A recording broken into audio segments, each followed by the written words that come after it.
3 choses que tu ne dois pas forcer dans la vie si tu veux réussir ta vie.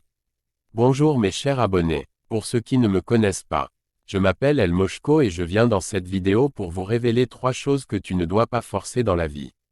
Avant de commencer la vidéo, je t'invite à t'abonner à la chaîne si ce n'est pas encore fait et à liker la vidéo. En première position, l'amitié. Vous savez mes chers abonnés, l'amitié est quelque chose qu'on ne force pas dans la vie. Ça vient tout seul. Si tu t'amuses à forcer l'amitié avec une personne, tu dis indirectement oui au manque de respect de ces personnes et au manque de considération et à l'humiliation. Lorsque j'étais petit, j'avais des amis chez qui j'allais chaque fois pour jouer alors qu'eux ne venaient jamais chez moi pour qu'on joue. Au contraire, s'ils trouvent le temps, ils vont aussi chez d'autres pour jouer. C'est ainsi ma mère m'a appelé et m'a dit « Pourquoi c'est seulement toi qui vas chez tes amis et eux ne viennent jamais chez toi ? À partir d'aujourd'hui tu ne sortiras plus pour aller chez eux. Si vous êtes réellement amis, ils viendront aussi chez toi. » Et lorsque j'ai suivi les conseils de ma mère, je me suis rendu compte que c'est moi qui forçais l'amitié. En deuxième position, l'amour. Je sais que vous le savez déjà qu'on ne force pas l'amour. Si tu aimes quelqu'un, fais-le clairement savoir, mais si cette personne refuse ta proposition, là il faut savoir que c'est pas réciproque et c'est inutile d'insister. Généralement on remarque que les gens sont anéantis lorsqu'ils draguent un homme ou une femme et que cette dernière refuse. Mes amis, vous devez savoir qu'on est 7 milliards de personnes sur cette terre. Si une personne ne t'aime, c'est pas grave, il y a d'autres qui donneraient tout juste pour être en relation avec un homme ou une femme comme toi, je t'assure. C'est pourquoi si je drague une personne et la personne refuse, je remercie plutôt Dieu pour sa franchise.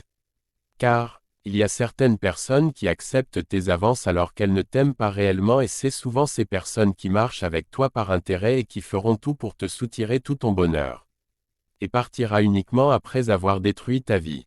C'est pourquoi je recommande aux gens de faire des tests chaque fois à leurs copains ou copines pour voir s'ils ou elles t'aiment réellement. Se faire aimer est plus mieux que d'aimer une personne qui ne t'aime pas. Il y a aussi d'autres personnes qui mendient l'amour.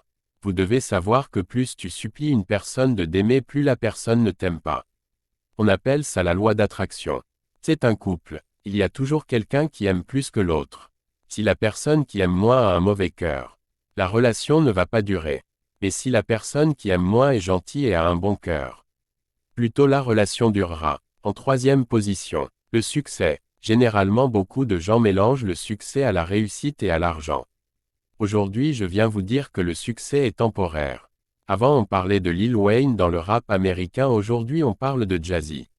Avant on parlait de la fouine, maintenant on parle du maître Gims. Donc vous devez savoir que ce qui est réellement important c'est d'avoir toujours l'argent et de travailler pour réussir. Le succès est une chose temporaire qui ne se maîtrise pas. Si vous l'avez aujourd'hui, soyez sûr qu'il vous quittera un jour. Donc n'allez pas le forcer. D'autres ne savaient pas ça. Avant il avait le succès et maintenant qu'ils n'ont plus, ont décidé de se suicider ou de noyer leur vie dans l'alcool ou dans la drogue. Abonnez-vous et likez la vidéo. C'était le professeur El Moshko.